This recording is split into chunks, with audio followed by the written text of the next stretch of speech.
So we created a quantity contract last time, right? Target was 1 lakh quantity. Then we created a PO against that contract for 10,000 quantities. Okay. So if I display this purchase order,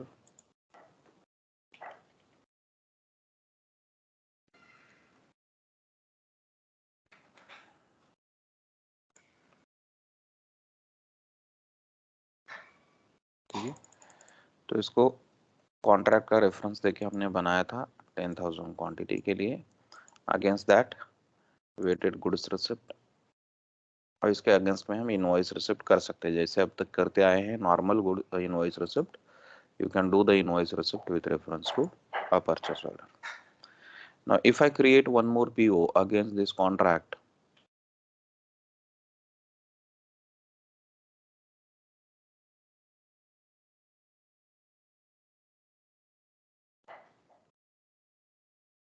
okay, for 20,000 quantities, save it. Now go to contract, display the contract, ME33K, check the release documentation, and you can see again the 20,000 quantity is updated here. So likewise, whenever you release a purchase order against the contract, the quantities will get added. So quantity release to date 30,000 and open quantity is 70,000. So when your purchase order quantity released quantity reaches to 1 lakh, that's where your contract ends.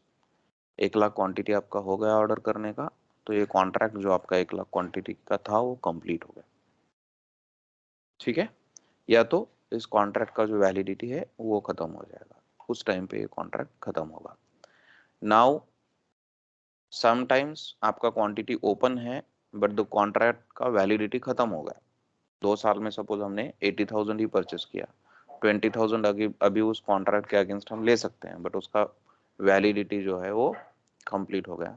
तो technically हम उसका validity change करके उसको receive कर सकते हैं। ठीक है, तो उसके लिए फाइनेंस डिपार्टमेंट या परचेस डिपार्टमेंट जो भी है वो अगर अप्रूवल लेते हैं तो technically we can change the validity date. ME32 में जाके हम इसका वैलिडिटी चेंज करके PO बना के उसका गुड्स रिसिप्ट करके मटेरियल को रिसीव कर सकते हैं। ठीक है, तो ये हो गया कॉन्ट्रैक्ट का process. Now we will see, let's create a value contract. ME31K, we created a quantity contract last time. Let's create a value contract now. So the document type will be WK.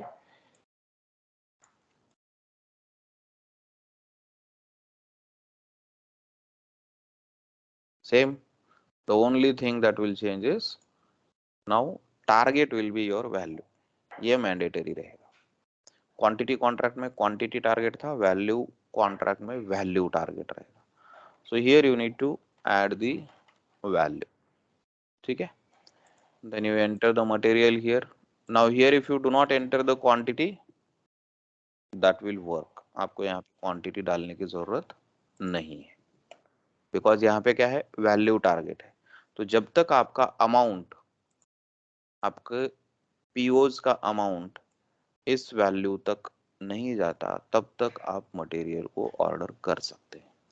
So here value is the target, quantity is not the target. So save this contract, display the contract. ठीक है, now go to release strategy. ये शायद properly 71, 72, 73, okay. ME35, okay. What is the release code? 71, 72, 73, release group L2, L2 71, contract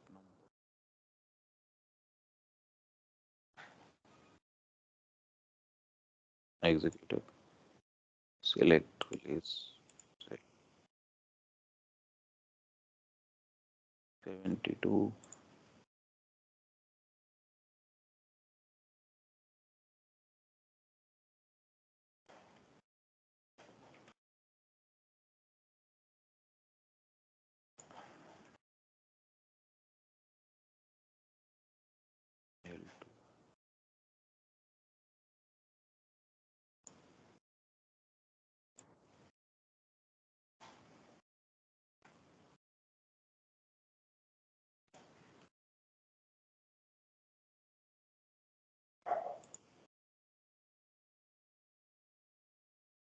Okay, so contract is released now.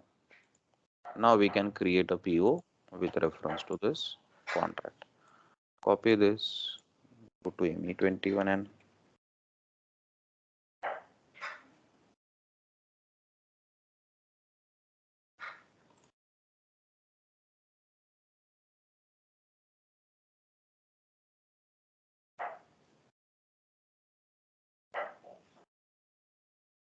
not release.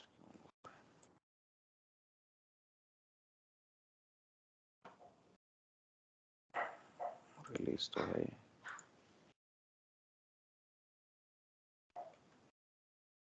346.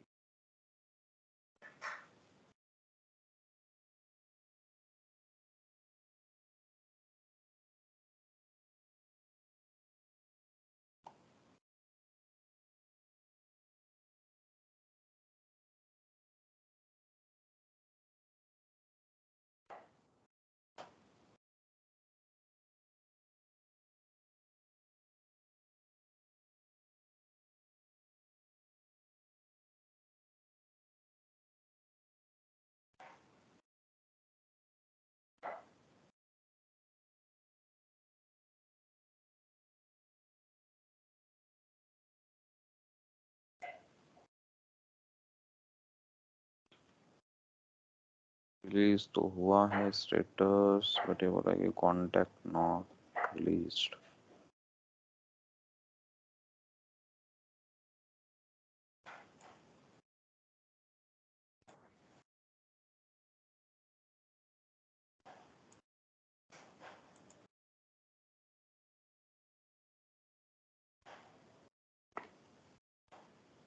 इसके release indicator के configuration में हो सकता है कुछ गड़बड़ हो. ठीक है, एक बार वापस ट्राई करते हैं.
तो ये चेकबॉक्स जो है वो सिलेक्ट करना भूल गया था जिसने भी रिलीज स्ट्रेटेजी को कॉन्फ़िगर किया है. Think now it should work.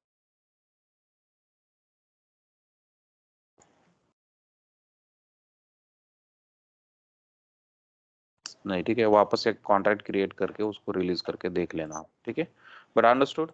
The only difference is वहां पे आपको वैल्यू डालना है, बाकी का प्रोसेस सेम रहेगा. So you can do that. Okay, now the next is scheduling agreement. Any doubt in contract?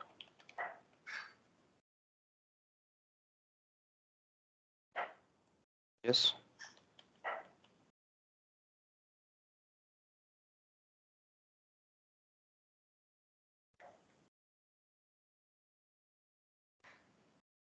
Sir इसमें वैल्यू और क्वांटिटी एज सेम है, जैसे वैल्यू की जगह क्वांटिटी का करना, क्वांटिटी की जगह वैल्यू का करना, और एज इट इज सब सेम रहेगा, है ना? हाँ बराबर, करेक्ट. सी, वैल्यू कॉन्ट्रैक्ट में टारगेट वैल्यू जो है वो मैंडेटरी फील्ड, आपको टारगेट वैल्यू एंटर करना है. क्वांटिटी नहीं डाला तो भी चलेगा. जब पीओ क्रिएट करोगे तो पीओ में आप क्वांटिटी डालोगे. तो क्वांटिटी और प्राइस तो पीओ में ऑलरेडी है. और अगर आपने 10,000 क्वांटिटी ऑर्डर किया तो 10,000 और 10 उसका प्राइस है, तो 1,00,000 रुपीज का वो पीओ बना. तो आपका जो टारगेट वैल्यू है, suppose that is 5 lakh contract में, तो 5 लाख में से 1 लाख माइनस हो जाएगा, 4 लाख आपका बाकी रहेगा।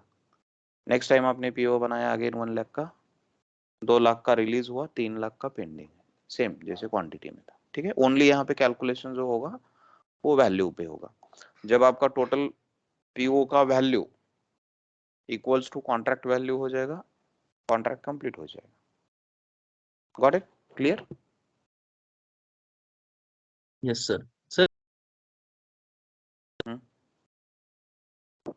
Yes, hello,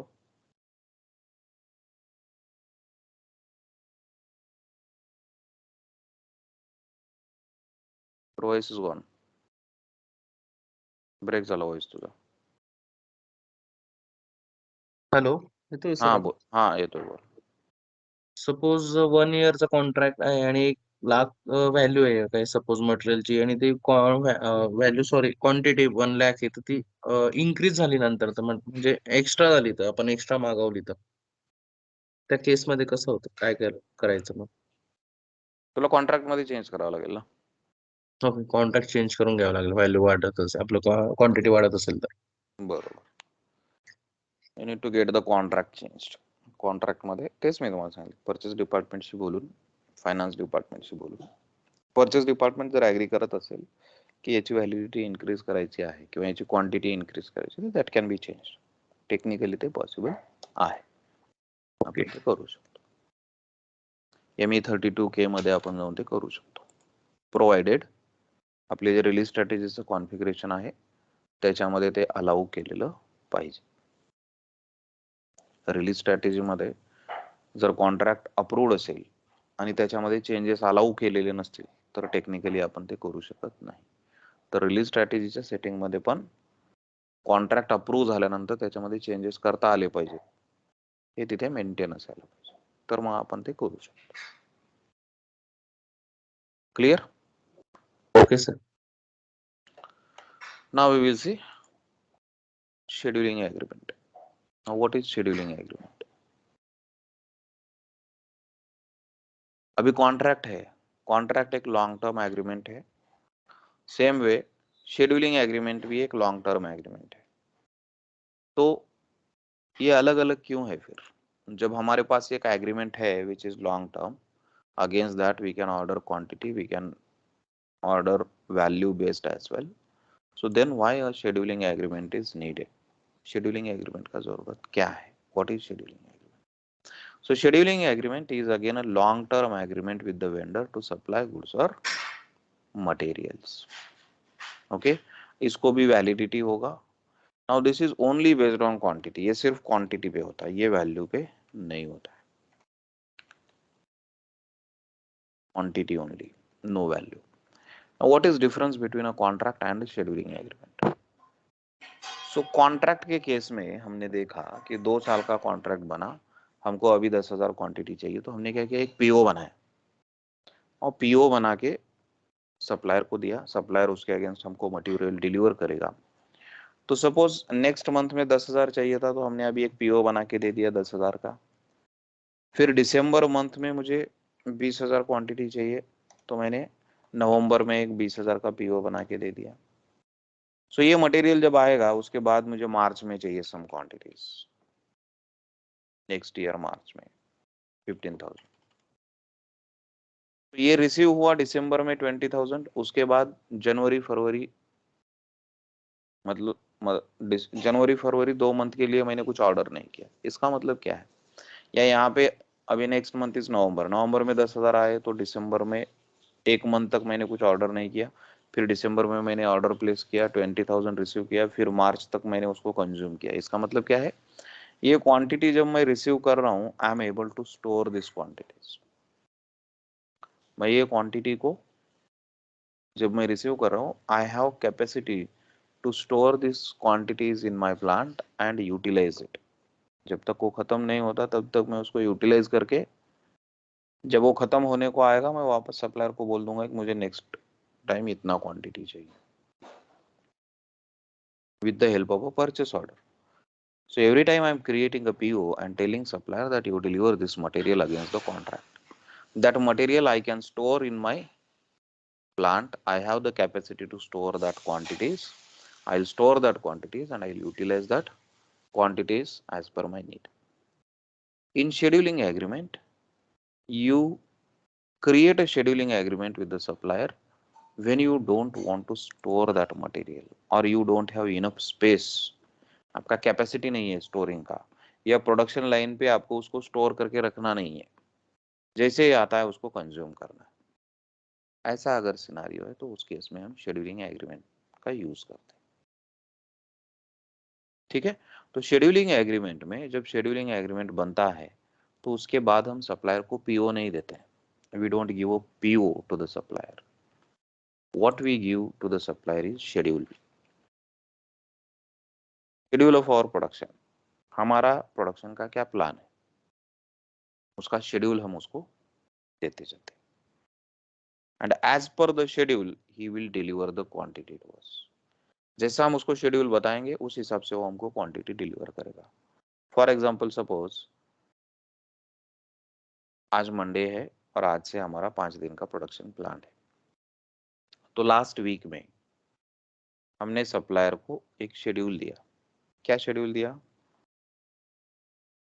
Monday, Tuesday, Wednesday, ठीक है, 5 दिन का मेरा प्रोडक्शन है। मंडे को मुझे मटेरियल का 1000 क्वांटिटी चाहिए, ट्यूसडे को 1000 चाहिए। हर दिन मेरा क्या है? 1000 क्वांटिटी का प्रोडक्शन है।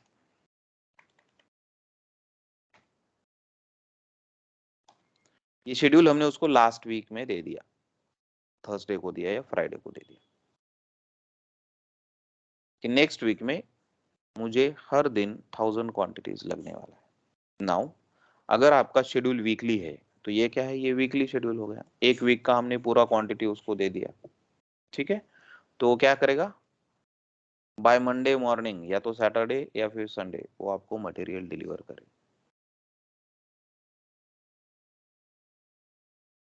कितना करेगा? एक वीक का जितना आपका रिक्वायरमेंट है वो 5000 वो आपको दे देगा। नेक्स्ट वीक के लिए हमको 5000 चाहिए, इस वीक में हम उसको बोल देंगे कि नेक्स्ट वीक में मुझे मेरा शेड्यूल क्या है। अगर नेक्स्ट वीक का मेरा शेड्यूल में कुछ चेंज है, नेक्स्ट वीक के शेड्यूल में अगर मेरा कुछ चेंज है, अभी यहाँ पे 1000 मांगा था, नेक्स्ट वीक में सपोज मेरे को 1100 करना है, मेरा प्रोडक्शन बढ़ रहा है सपोज, मेरा नेक्स्ट वीक का जो शेड्यूल है मैं इस वीक में, अभी ये मंडे टू फ्राइडे जो है, इसमें मैं उसको बता दूंगा कि नेक्स्ट वीक का मेरा ये प्लान है। तो वो क्या करेगा? By the start, before the start of next week, मतलब मंडे से पहले वो मेरे को क्या करेगा? ये क्वांटिटी टोटल डिलीवर करेगा 5500। अगर हम उसको डेली बेसिस पे बोल रहे हैं, इसका मतलब क्या है? एक वीक का क्वांटिटी हम हमारे प्रोडक्शन लाइन पे या वेयर हाउस में स्टोर कर सकते हैं। अगर मुझे एक वीक का भी नहीं स्टोर करना है, जीरो इन्वेंट्री होल्ड करना है प्रोडक्शन लाइन पे या वेयर हाउस पे, तो मैं क्या करूंगा? उसको डेली का शेड्यूल देता जाऊंगा। मंडे को 1000 चाहिए, मैं उसको बोल दूंगा मंडे को 1000 चाहिए, वो मंडे को 1000 डिलीवर करेगा। फिर मंडे को मैं उसको बोल दूंगा ट्यूसडे को 1000 चाहिए, वो ट्यूसडे को 1000 दे देगा। फिर वेडनेसडे को बोल दूं, ट्यूसडे को बोल दूंगा कि वेडनेसडे को 1000 चाहिए, वो मुझे वेडनेसडे को 1000 डिलीवर करेगा। हर एक दिन वो मुझे डिलीवर करेगा। Getting the point? So this is called as a scheduling agreement. तो हम एक शेड्यूल बनाते हैं, सॉरी, हम एक एग्रीमेंट बनाते हैं। एग्रीमेंट में हम शेड्यूल मेंटेन करते हैं। हम ये मेंटेन करते हैं मुझे ये डेट पे इतना क्वांटिटी चाहिए, उसको हम बोलते हैं schedule. So we maintain a schedule in our scheduling agreement. That schedule is transfer to supplier. वो शेड्यूल का इंफॉर्मेशन हम सप्लायर को भेजते हैं और उस शेड्यूल के हिसाब से वो हमको मटेरियल का डिलीवरी देता है। ठीक है, then we do a goods receipt and then invoice. तो हर एक डिलीवरी का एक इनवॉइस जो है वो हमको देगा और हम उसको बुक करें। This is called as scheduling agreement. Now let us create a scheduling agreement, ME31L। ठीक है, सेम है स्क्रीन लाइक कॉन्ट्रैक्ट। यहाँ पे आपने वेंडर डाला, agreement type two types of scheduling agreements will be there. One is LP scheduling agreement, other is LPA scheduling agreement with documentation and without documentation. So LP is without documentation, LPA is with documentation. What is difference between LP and LPA? We will see. So first create LP scheduling agreement without documentation. Validity date, enter, enter the material. यहाँ पे आपको target value डालना है, enter करो, price enter करो, इसको save करो, display दी scheduling agreement. ठीक है, तो हमने शेड्यूलिंग एग्रीमेंट को यहाँ पे क्रिएट किया।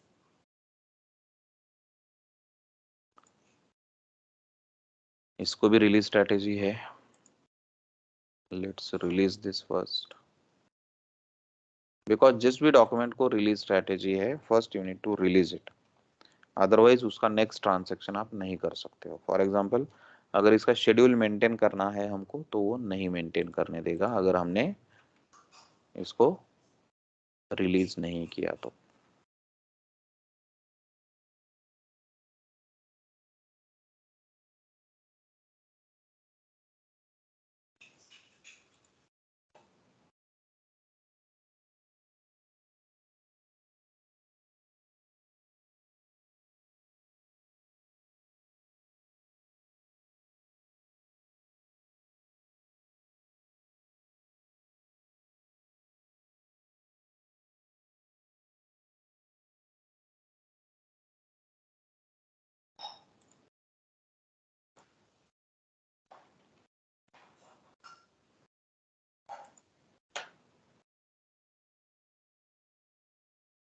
रिलीज दिखा रहा है, ठीक है।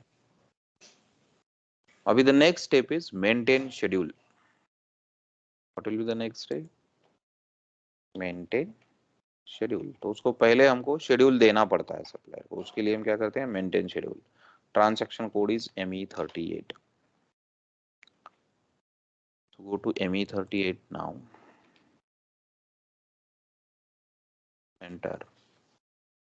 This is the scheduling agreement. Select this line because इस मटेरियल का हमको उसको प्रोडक्शन का शेड्यूल देना है। Select this, click on this delivery schedule and here you can see delivery date and schedule quantity। ठीक है, तो कौन सी डेट पे आपको कितना क्वांटिटी चाहिए? सपोज कल की डेट में मुझे 2000 क्वांटिटी चाहिए, नेक्स्ट डे वेडनेसडे को मुझे 2000 क्वांटिटी चाहिए,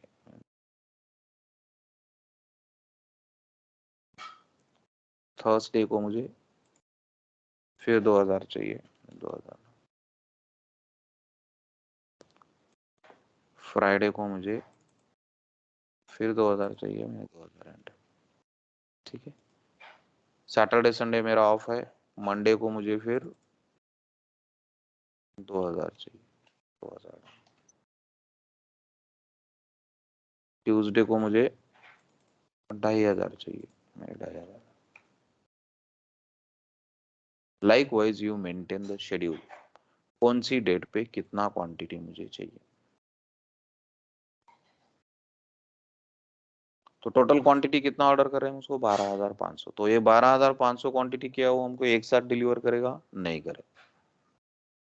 मंडे को 2000 देगा, ट्यूसडे को 2000 देगा, वेडनेसडे को 2000 देगा, like on a daily basis he will deliver the quantity to us. Save this schedule, display the schedule. ME39 में आप उसको डिस्प्ले कर सकते हो या ME33L में भी आप उसको डिस्प्ले कर सकते हो। ME39 में जाओ, इसको सिलेक्ट करो, डिलीवरी शेड्यूल को डिस्प्ले करो।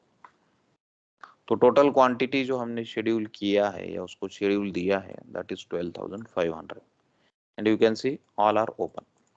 ओपन क्वांटिटी, हर एक डेट का क्वांटिटी यहाँ पे हमको ओपन दिखा रहा है।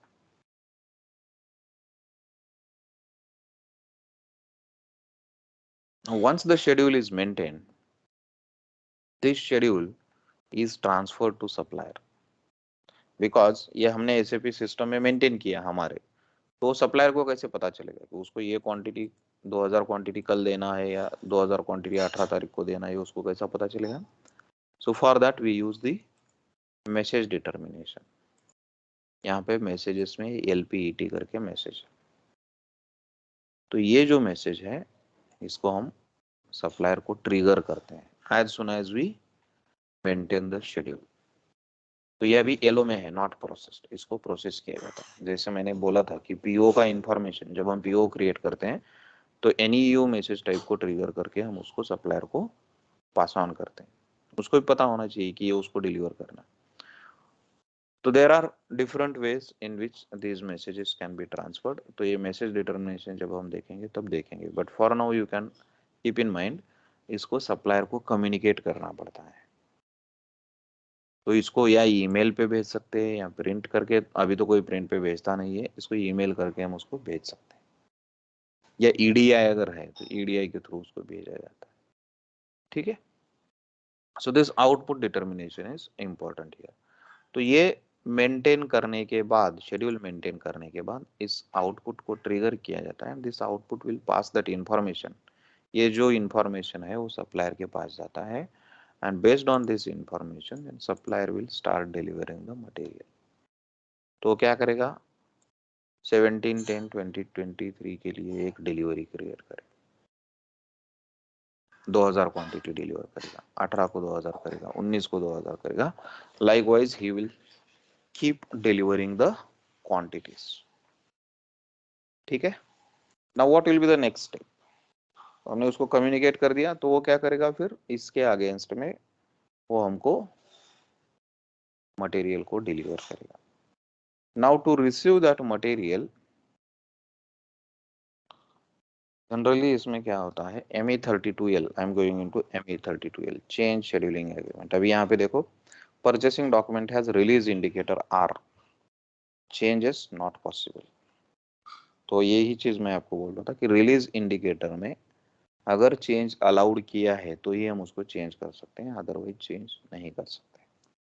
तो इसके अगेंस्ट अभी हम डायरेक्टली अगर गुड्स रिसिप्ट करने जाएंगे तो वो नहीं होता है। Goods receipt against purchase order, ठीक है, अगर हम करने जाएंगे तो इसके अगेंस्ट में नहीं होता है। So in case of scheduling agreement we need to use inbound delivery, ASN, advance shipping notifications. ठीक है, VL31N, create an inbound delivery। Here we have to maintain the agreement। ठीक है, अभी इनबाउंड डिलीवरी अगर हमको क्रिएट करना है तो उसके लिए कंफर्मेशन कंट्रोल की शेड्यूलिंग एग्रीमेंट में होना चाहिए, इसलिए मैं उसको चेंज करने की कोशिश कर रहा था। Let me go to SPRO IMG material management purchasing scheduling agreement release procedure release indicator changeable में, यहाँ पे हमको उसमें चेंजेस अलाउ करने हैं। तो यहाँ पे क्या है, कैनॉट बी चेंज लिखा है, तो यहाँ पे मैं इसको 4 का यूज कर रहा हूँ। ठीक है, so that will allow us to change the scheduling agreement even if it's released. ME32L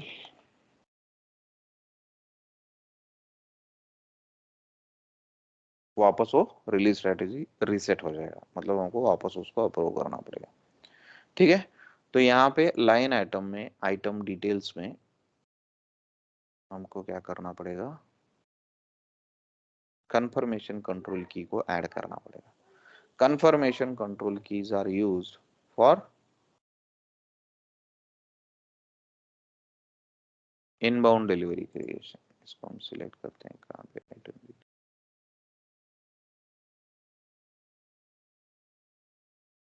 item details में कंफर्मेशन कंट्रोल। ठीक है, तो यहाँ पे हम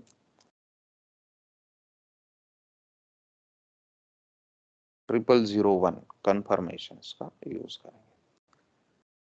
कंफर्मेशन कंट्रोल की का जो यूज होता है that is use to create a inbound delivery. Now what is an inbound delivery? So before the goods receipt, inbound delivery is created. Inbound delivery में क्या होता है? Inbound delivery में उस डिलीवरी में जब हम गुड्स रिसिप्ट करते हैं तो हम क्या करते हैं, सप्लायर ने जो हमको मटेरियल डिलीवर किया है उसका हम गुड्स रिसिप्ट करते हैं। तो वो जो डिलीवरी भेजा है, सप्लायर के लिए हम कस्टमर है, तो हमारे लिए वो सेल्स ऑर्डर क्रिएट करता है और उस सेल्स ऑर्डर को वो डिलीवर करता है। तो डिलीवर करते समय वो एक डिलीवरी क्रिएट करता है, उस डिलीवरी में वो जो मटेरियल डिलीवर कर रहा है उसका इंफॉर्मेशन होता है। अभी डिलीवरी उसके सिस्टम में है, तो हमारे सिस्टम में before we receive that delivery we can create an inbound delivery. तो वो जो मटेरियल आ रहा है उसमें क्या इंफॉर्मेशन है वो हम उस डिलीवरी में मेंटेन कर सकते हैं। नाउ ये हम मैन्युअली अगर क्रिएट करते हैं तो हम क्रिएट कर सकते हैं। अगर ये प्रोसेस ऑटोमेटेड है तो सप्लायर जब डिलीवर करता है, सप्लायर जब हमको कंफर्म करता है कि इतना क्वांटिटी मैं आपको कंफर्म कल दे रहा हूं, तो he creates a shipping notification and that shipping notification he sends to us. This inbound delivery is also called as advance shipping notification. जैसे अमेजोन पे या फ्लिपकार्ट पे जब कोई हम चीज ऑर्डर करते हैं तो आपको हर बार एक अपडेट आता है। आपने ऑर्डर प्लेस कर दिया, आपको एक ईमेल आएगा, आपको एक मैसेज आएगा कि आपका ऑर्डर प्लेस हुआ है, ये आपका ऑर्डर नंबर है। जैसे ही वो ऑर्डर को शिप करेगा, कुरियर कर देगा, वो आपको वापस एक मैसेज भेज देगा कि your order has been shipped, this will be delivered to your nearest hub by this date. जब मटेरियल आपके नियरेस्ट हब पे आया है और आपको डिलीवरी के लिए वो आज आ रहा है, आपको आज वो डिलीवर होने वाला है, तो आपको मॉर्निंग में एक मैसेज आता है, your material will be delivered by this date. क्यों आपको ये इंटीमेट कर रहा है बार बार? Why he is giving you this messages? So he is notifying you कि आपके ऑर्डर का स्टेटस क्या है। ठीक है। सो सेम वे जब कंपनी सप्लायर को परचेस ऑर्डर दे रहा है या शेड्यूलिंग एग्रीमेंट हमने उसके साथ क्रिएट किया है, अगर हमको सप्लायर से कंफर्मेशन चाहिए ऑन द डिलीवरी तो हम वो सेटअप कर सकते हैं सिस्टम में। उसके लिए हम कंफर्मेशन का यूज करते हैं। ठीक है। तो 0001 जो हमने यूज किया, that helps us to get the confirmation from the supplier. अभी ये ऑटोमेटिक भी होता है, मैनुअल भी होते हैं। The what we are learning is manual. Automatic में क्या होता है, वो ऑटोमेटिकली शेड्यूलिंग एग्रीमेंट में अपडेट हो जाता है। सप्लायर को जैसे ही ऑर्डर मिला, उसने वहां पे कंफर्म किया, तो उसने एक्सेप्ट किया है, उसका एक्नॉलेजमेंट वो भी अपडेट हो जाता है। और जैसे ही वो डिलीवरी क्रिएट करेगा, एक एडवांस शिपिंग नोटिफिकेशन, उस डिलीवरी का नंबर हमारे सिस्टम में ऑटोमेटिकली अपडेट होता है। उसमें क्या इंफॉर्मेशन है, that is also updated in our system. We just go to the goods receipt, give the reference of inbound delivery and create the goods receipt. तो यहाँ पे हमको मैन्युअली क्रिएट करना पड़ेगा। क्या क्रिएट करना पड़ेगा? इनबाउंड डिलीवरी क्रिएट करना पड़ेगा। So copy this, go to VL31N, create inbound delivery, enter. ठीक है। यहाँ पे अभी 12,500 क्वांटिटी है। तो 12,500 क्वांटिटी हम एक साथ रिसीव कर रहे हैं क्या? नहीं, पहले हम क्या रिसीव कर रहे हैं? 2,000 क्वांटिटी। इसका जो भी डिलीवरी डेट रहेगा वो आप यहाँ पे एंटर कर सकते हो, 17, and you can save this. So this will create a inbound delivery. Shipping notification has been saved. So this is also called as advanced shipping notification or inbound delivery. You copy this inbound delivery. Now you go to Migo, goods receipt. Goods receipt against inbound delivery. ठीक है। तो जो delivery number हमने create किया उसके साथ में हम गुड्स रिसिप्ट करेंगे, because here we don't have a purchase order as a reference. What we have as a reference? Inbound delivery. क्योंकि इस इनबाउंड डिलीवरी में हमने वो इंफॉर्मेशन डाला है कि ये जो डिलीवरी आ रहा है उसमें कौन सा मटेरियल है, कितना क्वांटिटी हम रिसीव कर रहे हैं और कहाँ पे वो हमको रिसीव करना है। Enter the storage location here, item okay, check and post. Again same thing होगा, मटेरियल डॉक्यूमेंट जनरेट होगा, अकाउंटिंग डॉक्यूमेंट जनरेट होगा एज पर द वैल्यू जो भी हमने पढ़ा है, ठीक है। Now if you display the scheduling agreement,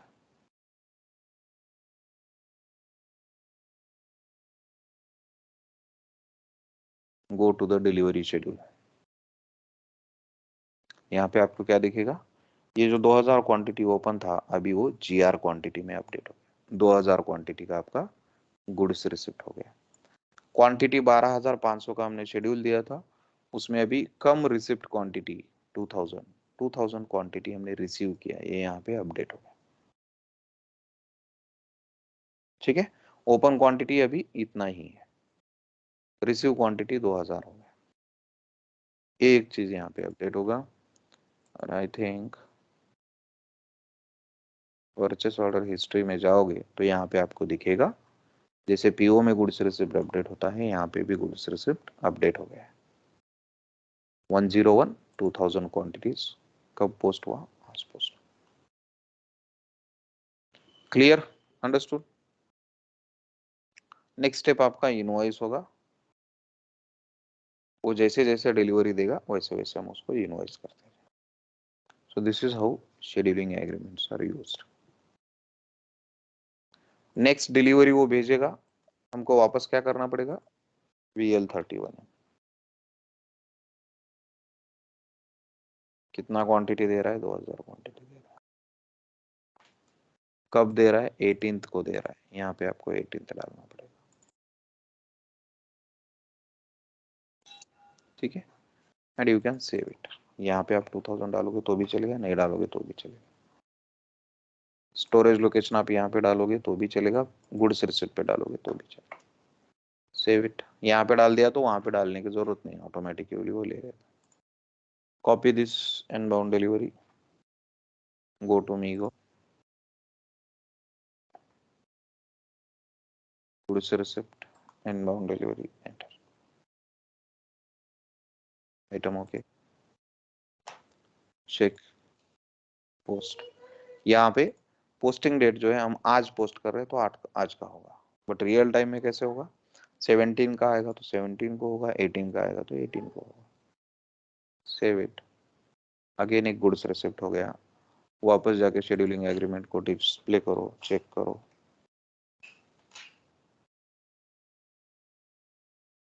ठीक है। यहाँ पे और 2000 अपडेट हो गया, 4000 टोटल रिसीव हो गया। You can select this, go to purchase order history and check, और एक जीआर यहाँ पे होगा। Likewise, this will be executed. Clear, understood? Any doubt, any question?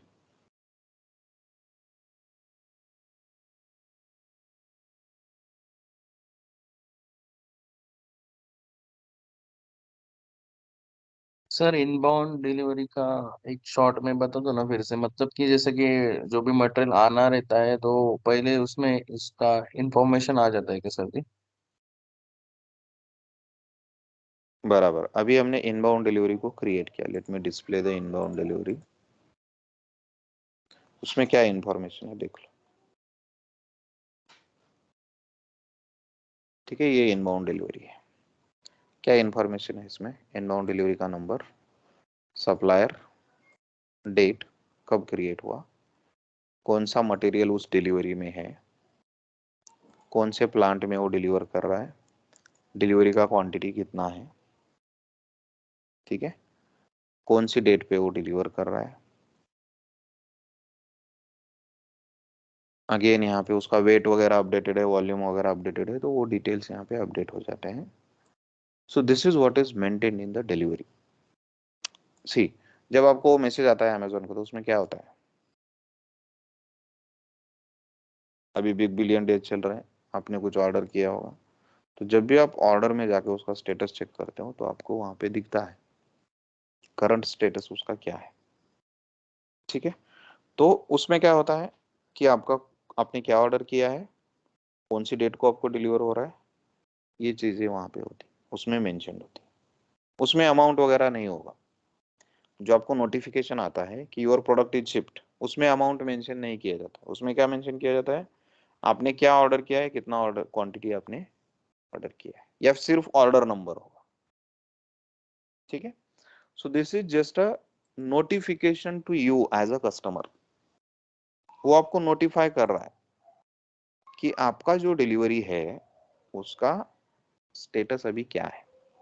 तो जैसे इस केस में हम सप्लायर को बोल रहे हैं मुझे 2000 क्वांटिटी ये डेट को चाहिए, तो पहले तो हमको एक्नॉलेज करता है कि yes I have received your order. पहला जो मैसेज आपको आता है अमेजोन या फ्लिपकार्ट पे वो क्या आता है, एक्नॉलेजमेंट का, we received your order and your order will be delivered by this date. What is that, that is an acknowledgement. आप रिलैक्स बैठ सकते हो कि आपका ऑर्डर सक्सेसफुल है, अमेजोन को मिला है, आपको प्रोडक्ट आपका डिलीवर हो जाएगा। So that is called as acknowledgement. First message that you receive, your order is placed, order number is this. उसके बाद जो आता है that are notifications. Which notifications? Shipping notifications.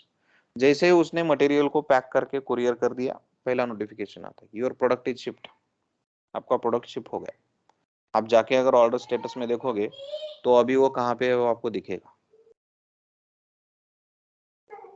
ठीक है, कहाँ पे रीच हुआ, पहले दिन जब वो शिप कर देगा आपको मैसेज आएगा your product has been shipped.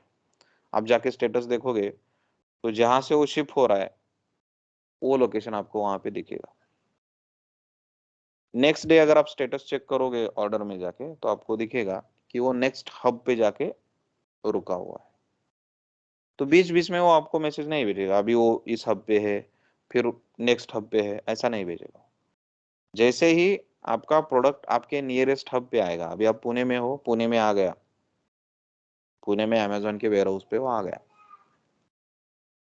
ठीक है, तो जिस दिन आपका डिलीवरी है, आज अगर आपका डिलीवरी है तो आज मॉर्निंग में आपको एक मैसेज वो दे देता है, that is advance shipping notification.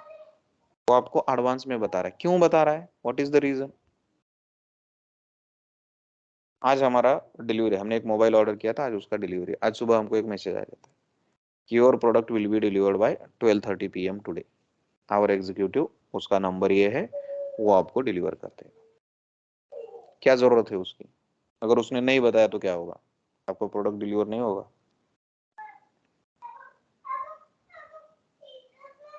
क्या इंपॉर्टेंस है उस मैसेज का,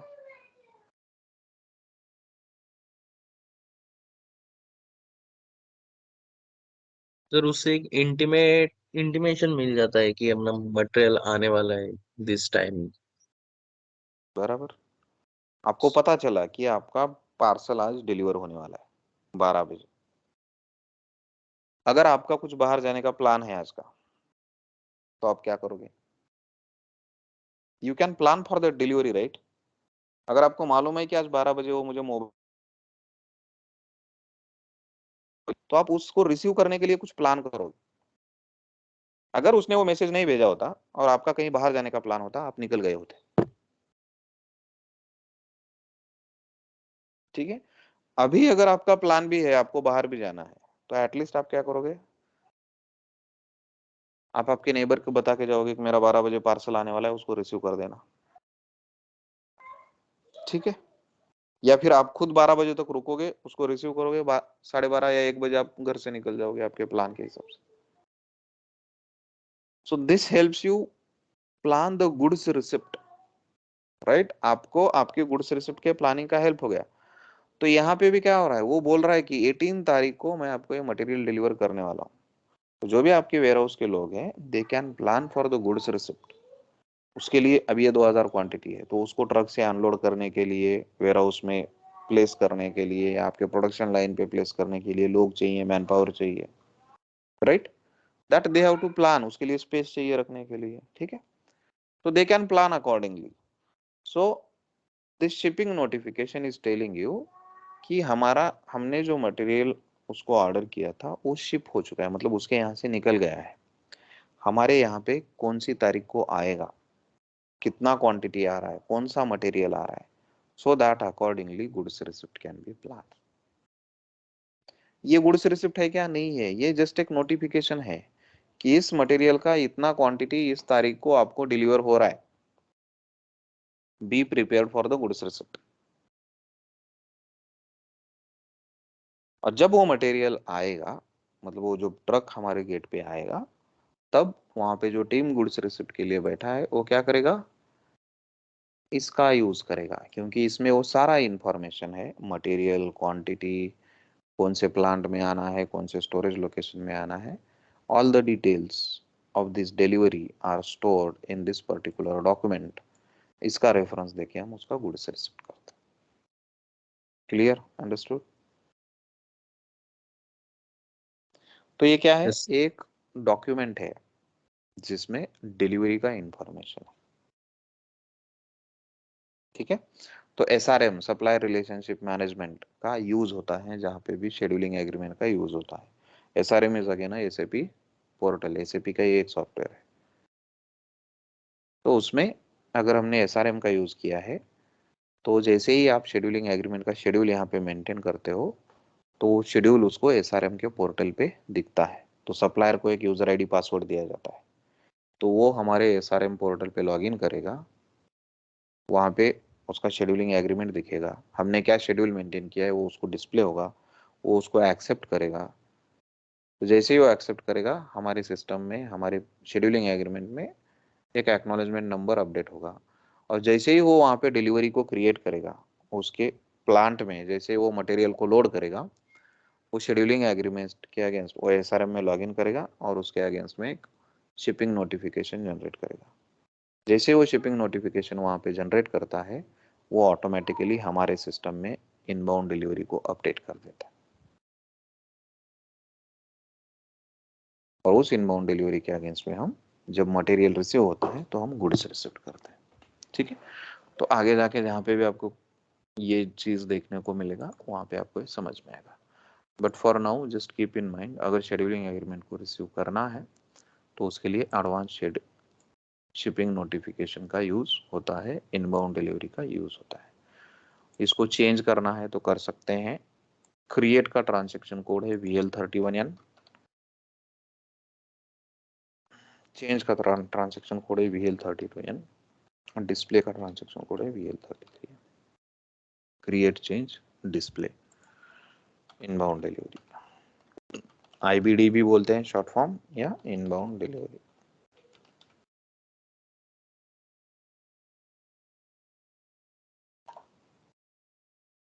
ठीक है? तो जो क्वांटिटी अपने डिलीवर रिसीव किया है उसका बाद में इनवॉइस होगा, पेमेंट होगा। सो this is how scheduling agreement works. ठीक है? नाउ इसमें एक शेड्यूलिंग एग्रीमेंट होता है LPA, एग्रीमेंट का type LPA, scheduling agreement LPA with documentation. तो इसको बोलते हैं शेड्यूलिंग एग्रीमेंट विथ डॉक्यूमेंटेशन। तो ये कौन सा डॉक्यूमेंटेशन होता है? With documentation is nothing but it keeps the documentation of schedules that we share with the vendor. अभी यहाँ पे जो हम शेड्यूल मेंटेन कर रहे हैं, वो शेड्यूल सप्लायर को जब हम भेजते हैं, उसका डॉक्यूमेंटेशन अगर हम LPA को यूज करते हैं तो हम मेंटेन कर सकते हैं।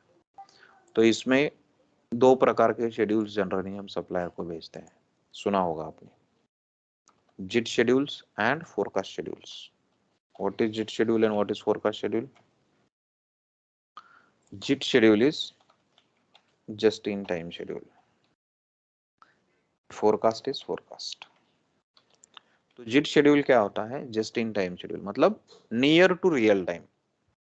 मतलब जैसे हम डेली बेसिस पे उसको शेड्यूल भेज रहे हैं, या 1 वीक या 2 वीक का शेड्यूल एडवांस में हम उसको भेज रहे हैं, तो हम उसको बोलते हैं just in time schedule. Forecast मतलब मीडियम टू लॉन्ग टर्म का शेड्यूल, 3 महीने का, नेक्स्ट 3 मंथ्स का शेड्यूल हम उसको दे रहे हैं। 1 महीने का जो है वो जस्ट इन टाइम हो गया। उसके बाद के जो भी शेड्यूल्स हैं, सपोज हमारा प्लानिंग ऐसे चलता है कि फर्स्ट 3 मंथ का या फर्स्ट 2 मंथ का जो प्लान है, शेड्यूल है प्रोडक्शन का, वो कंफर्म है। उसके बाद के तो हम जनरली जब प्लान, प्रोडक्शन प्लान क्रिएट होता है, let us take an example. Okay, production plan जब प्रोडक्शन डिपार्टमेंट रिलीज करता है तो what they are doing, month 1 month 2 they are giving a confirm plan. Month 1 और मंथ 2 का जो प्लान है वो कंफर्म है, मतलब फिक्स है, उसमें कुछ चेंज नहीं होने वाला. ओके, और जो नेक्स्ट मंथ है M3 M4 M5, suppose production department क्या करता है, 5 महीने का प्लान एक साथ रिलीज कर देता है प्रोडक्शन का. उसमें से 2 महीने का जो प्लान है वो फिक्स होता है, उसमें कोई चेंज नहीं है, मतलब ये कंफर्म है, इसका क्वांटिटीज कंफर्म है. मंथ 1 में सपोज मैं 5000 क्वांटिटी प्रोडक्शन करने वाला हूँ तो दैट इज फिक्स्ड, इसमें कोई भी चेंज नहीं होगा. मंथ 2 में मैं 6000 क्वांटिटी प्रोडक्शन करने वाला हूँ, इट इज फिक्स्ड. मंथ 3 में मेरा फोरकास्ट है 7000 का, मंथ 4 में अगेन 6000, मंथ 5 में अगेन 7000. तो ये जो प्लान है नेक्स्ट 3 मंथ्स का, दिस इज टेंटेटिव.